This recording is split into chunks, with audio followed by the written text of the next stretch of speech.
Because of the support I receive from Patreon, I've committed to doing one bonus episode each month about something Sondheim adjacent. But right now, to be really honest, I don't want to be adjacent. I want to go deeper. So if somehow you don't know, this past Friday, yesterday, as I record this, Stephen Sondheim passed away. And, what's remarkable is that I had convinced myself that I'd prepared for this moment. 3 years ago, when I started this podcast, I knew there was not out of the question that a 90-year-old man was getting to the end of his life. And so I undertook this project to go through every single one of his shows in order and to talk about every song that he wrote, with the knowledge that at some point I would have to talk about him in the past tense rather than the present. So intellectually, I knew that, and I understood that, and I kept reminding myself that one day I would see in the news that he had passed on and that I would have to continue on. Well, let me tell you this. I emotionally was not ready for this, not by even a little bit. And I need to be honest, my first thought was how stupid are you? You have never met this man, and you were crying on the stairs in the late afternoon on a Friday. Well, I hope that I can explain to you a little bit about why that is now, because it was because of a grade 5 teacher. That's where it started. That introduced me to musical theater in general, and because of that introduction, that was the music that I chose to listen to through all of middle school and all of high school. And on one fateful trip to the theater, I got to go and see Into the Woods, and I know how cliched that is for that to be the first show for people, but that was what it was for me. And for this quiet, introverted kid who was closeted and felt this immense panic and was convinced that I was days away from taking my own life, hearing a song sung by a local actress that went by, "They are not alone. No one is alone. Someone is on your side. No one is alone." It gutted me. Completely gutted me. And through the power of art and theater and music, I didn't feel so alone.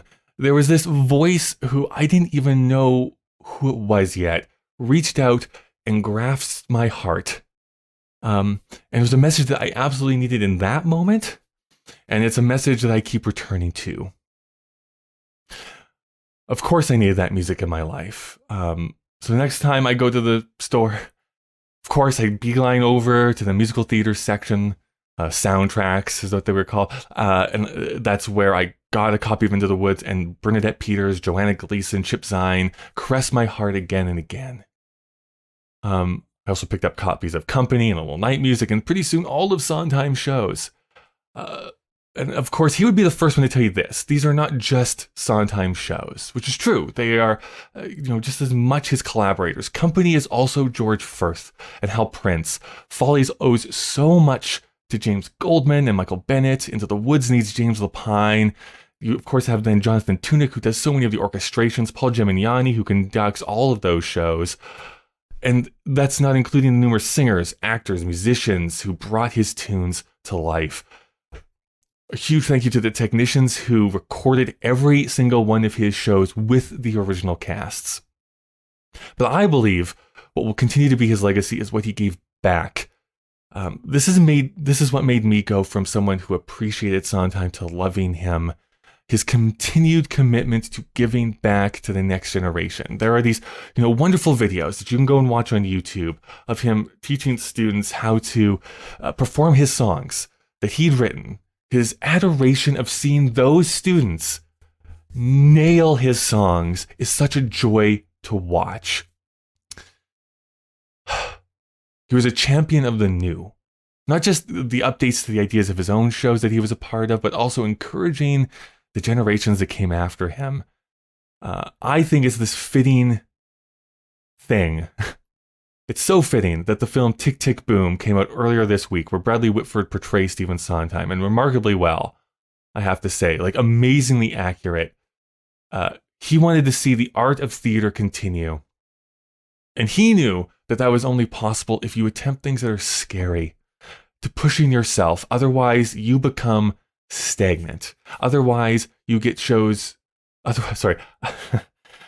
Otherwise, how would you get shows like stuff that's based off an Ingmar Bergman movie, a Roman sex farce, a demon barber, or the idea of imperialism told through the nation of Japan? And so he was willing to let people know what could be improved, and he also loved letting people know what was going well. Any theater creator today owes an incredible amount of gratitude to the type of theater that Sondheim was interested in creating, or helping to create, whether it's Fun Home, Great Comet, even Hamilton. He knew the importance of surprising the audience and giving them what they didn't even know they wanted.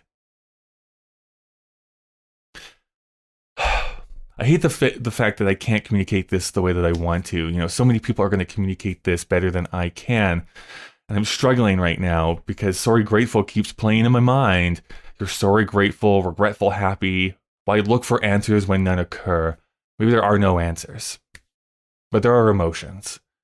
I think we always want that little bit of finality when someone we love dies. We want it to be wrapped up like a play. The opportunity to say goodbye, the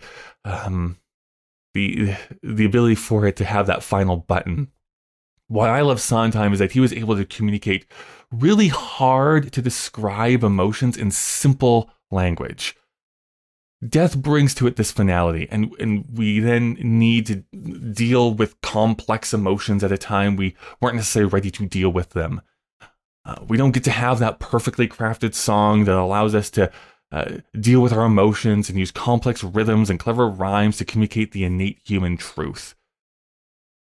And that somehow seems wrong. So that's how I want to deal with this, but I can't. More than anything, that delusion that I had for myself that I wouldn't be emotionally devastated by this is so comical. Of course it was going to. Time, more than anything, is humanity's greatest enemy. Even if you were to live to 1,000, you'll still run out of time to create all the things that you want to create, to see the things that you want to see, and to tell the people that you love them, that you love them. You're gonna run out of time. Stephen Sondheim left us his music. So much wonderful music that's filled with insights into human frailty, into the beauty of love, the haunting power of grief, and wide-eyed optimism that great art can move us. It took this scared teenager and allowed him to become, a slightly less scared adult. And somebody who loves loving things. I know that the words that I'm speaking are not great words, but they are my words. And I'm gonna end this with Sondheim singing at the funeral of his friend Michael Bennett, because I thought that the song Move On kind of feels really appropriate right now. But also remember that Sondheim wrote everything. Everything gives you the shivers, makes you think. There's so much stuff to sing. And Sondheim certainly gave us a lot to sing, even if he can no longer give us more to see. I love you.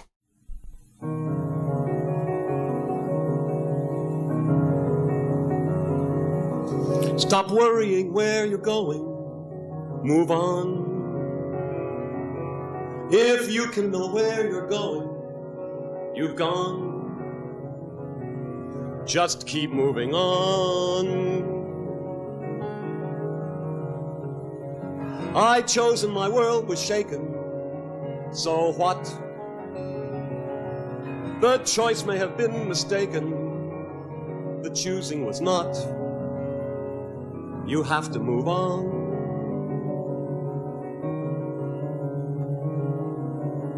Look at what you want, not at where you are, not at what you'll be. Look at all the things you've done for me. Opened up my eyes. Taught me how to see. Notice every tree. Understand the light. Concentrate on now. I want to move on. I want to explore the light. I want to know how to get through to something new, something of my own. Move on,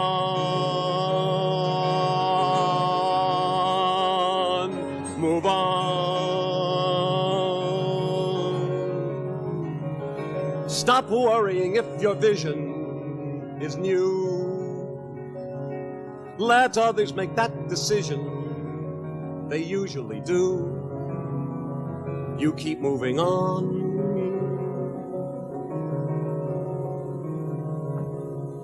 Look at what you've done, then at what you want.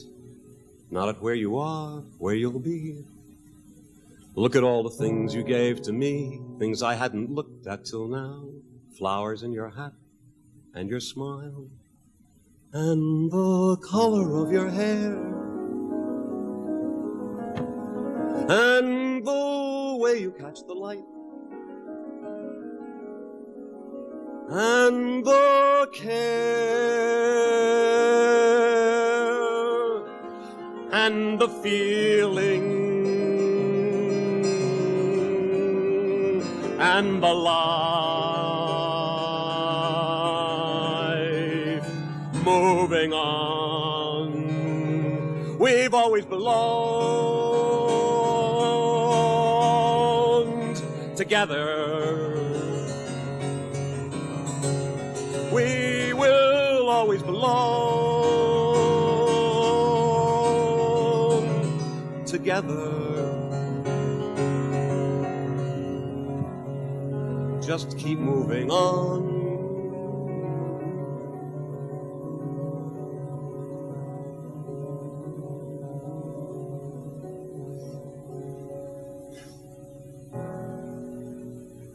Anything you do, let it come from you,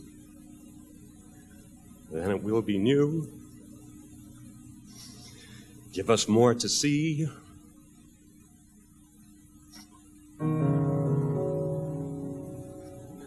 Goodbye, Michael.